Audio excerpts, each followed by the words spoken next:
anytime you hit it fat, I start with what I do know before I analyze what I don't know. What I do know is your golf circle is a giant hula hoop. It's a big circle. It has a down, a lowest point, and then an up. The location of the low point of your arc when you hit it fat was behind the golf ball. You need to have, anytime the ball is on the ground, it's imperative that the low point is in front of the ball. Yeah. Okay? So fats and thins are caused by the same thing. That's the low point is behind the ball. And so you need to make sure that when you hit the ball, your hula hoop is over to the left side, because visualize this giant hula hoop touching the ground down there. That's the low point. I want that low point to be to the left of the ball, so I've got to move my whole hoop over there. So I've already got to be moving to my left side. The average pro will have 85 to 90% of their weight on their left foot at impact. Okay. Now, the reason I asked you to take practice swings is I wanted to see how your body moved when you weren't thinking about hitting anything. And what I saw was that. Watch my right foot. You moved into your left side just like the pros did. Mm-hmm. But as soon as that ball gets there, you do the. I have that problem with every shot in golf. So you tend to your flat-footed. Your foot doesn't come off the ground. You're not having to teach yourself how to do that. That is your golf swing. Okay. Okay. That's the only one you choose to use when there's no ball. I don't see 5 different ways of moving when you swing at the grass. It's my psychological. So thought. we're going to put our. So you're going to randomly hit good shots and bad shots. We're going to swing at the golf ball. Okay. But what your attention is you're going to evaluate. I want you to plan a picture in your mind of this pose. Okay. Swing to that pose, even if you miss the ball. I don't care about the ball. Can you swing at a ball and pose in that practice swing finish? That's your only goal. Okay. Swing to the picture. Don't worry about how well you hit the ball. You will not hit it well, but you can pose well. Pose. Where's your foot? Good. Let's keep doing that until we get a little bit more consistent. Pose. Good. Just keep coming off the back foot. Because if you're off the back foot, that means there's more weight on your front foot, which means your hula hoop had to have moved up a little bit, and it minimizes. It doesn't guarantee that you won't hit it back here, but it prevents, it reduces the chances.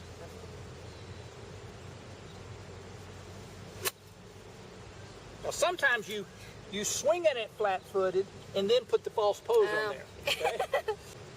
And notice how straight this right arm is. The club is right where you want it to be. The only way that club can return there is to straighten that right arm. Okay? So I want you to feel your right arm straighten down to the ground. Throw that club with your right arm.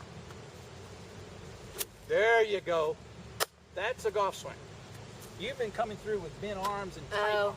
That when you release that right arm. Don't try to stop using your right hand. I need you to use that right hand. You've somehow convinced yourself that you're too strong with the right side. Okay. And that's the opposite. Ben Hogan said he wishes he had 2 right hands. No one ever has too much right hand. They have too little left hand. And it feels like too much right hand. Okay, just keep throwing the club with your right hand. I want you to become much more right hand dominant. That's a golf swing. I can hear more snap and swish and everything. Does that feel a little different? Yeah.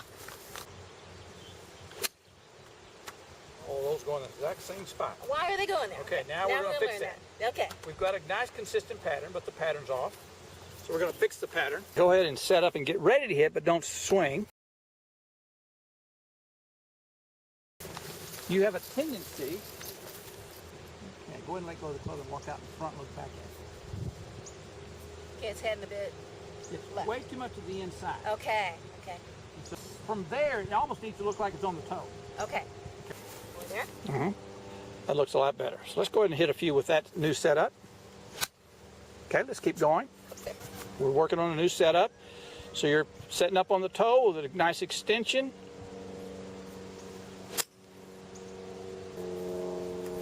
When the ball goes to the left, it's because the face was pointing there when you arrived at the ball. Don't move anything. Just freeze there. That's our problem. Come back here. Yeah, I could see it when you Way did left. it. Yeah, that's why they're going there. So you actually are delivering the club in the exact same position you set it down in. But it's aim over to start with. I'm aiming there, and that's, Okay. I don't seem to aim well down Okay. that way. I want to aim. I haven't set my feet yet. I haven't set my stance yet. Okay. I'm aiming the face at that tee, Okay. as if I was trying to hit that tee. Okay.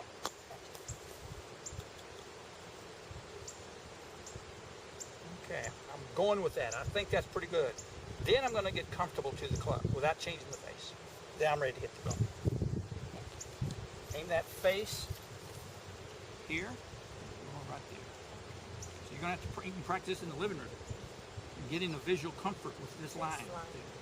Now get your feet comfortable to the ball without letting that twist on you while you get your feet comfortable. Okay. Then just trust your swing.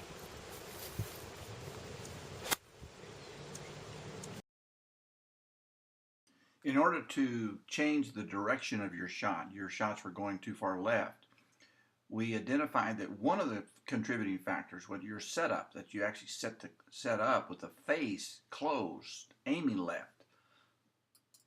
But even after improving your setup, or we actually started setting up with the face more on line with the target, you still hit him to the left. And the second contributing factor is the reverse weight shift. Here you're seeing how you're right through impact right now on this swing, and you can see how both feet are flat. Your right foot is still flat on the ground.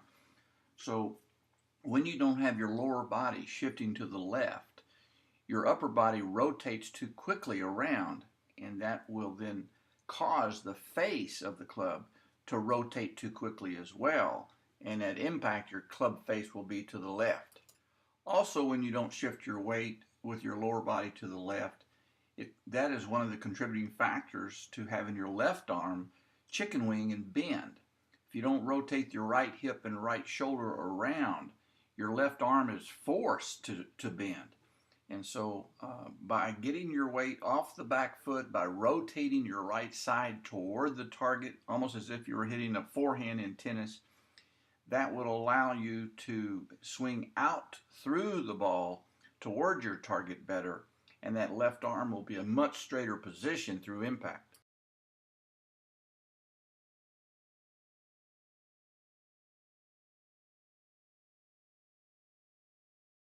So I want you to feel like your armpit is closed, as if you're holding a sock or something under your right arm.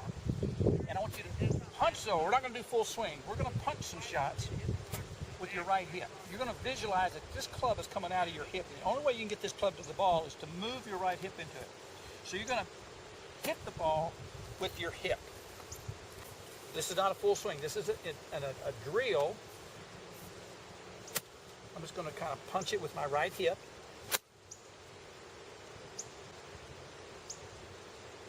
I'm finishing right here. So I'm here, and this elbow and hip are moving together. I'm hitting it with a connected swing. Do it, rehearse it one time. You're thinking about hitting it with your right hip. Your hands are just along for the ride. That's it. Hitting the ball with your right hip. Here you're going to see how your right hip turns, your right foot comes off the ground, and that's what we need to work on. Okay? Let me see you do a practice swing and not lift your left foot up off the ground in your backswing. Keep both feet flat in your backswing. See how your left heel comes off the ground? Yeah. Don't do that. Don't do that? If you have to have 85 to 90% of your weight on your left side at impact, what value is there going that way?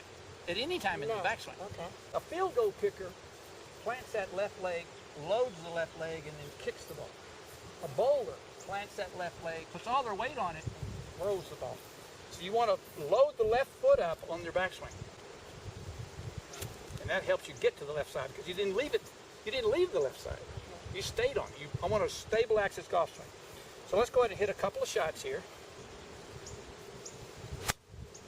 Okay, good, straighter. So we got to fix this on the early stage of the backswing. We've got to not go to the right in the beginning because that makes you already too much on the right foot. Stay on your left side. Okay, good. Keep being aggressive. Never want you to be timid. Stay on your left foot. Stay on your left foot. That's the only thing we're working with. Good. I don't care, but the geometry was better. If you stay on that left side, it's harder for you to go over the top. If I'm back here, I'll spin on it and pull it left. It's hard to do. There's no reason to do that if I'm here. So you're gonna stay on that left side. Now I can take it to the inside. So you don't have to swing hard, but we're gonna try to swing to that pose. Okay. So the ball is just gonna be a random tool, something we swing at. Let's put it more in the middle of our stance. Okay. Not too much in our back. You have sometimes get a little too far back. Back. So left foot flat in the back, quiet feet in the backswing, swing to that tall finish. Hold that finish. Hold that finish. Think about your finish. I want this around a little bit more. Over there you go. All the way there. And I'm not asking you to do something you haven't been doing. You do it every time when there's no ball. So it is your most repeatable swing when there's no ball. So swing to that pose where you're on the tip of the toe of your back foot. Finish. Good. I don't care about the ball. This is one of your better swings in terms of the form. You can look how this back foot turns. You're on the tip of that toe. You're solidly on your left side right now. That needs to become your everyday swing right there. So you almost want your left shoulder going, stay on, there you go. That was better. It didn't have to be perfect. If we just minimize how far you move this way, that's going to help a lot. Okay. Yep. Expanding the distance this way about an inch is going to be good for you. Okay. That allows for the centrifugal force to stretch you out and not hit the ball. You're a lot straighter. You're off that back foot. You're on the tip of that toe. Very good. That's a good golf shot. So we're keeping our left foot down so we don't overemphasize going to the right side. We don't get all of our weight back here because then we can't recover. Those are so much better, Linda. I like it, Tom. Thank you. You bet. One more. Okay. Go. Oh, the best one Right. of all of them.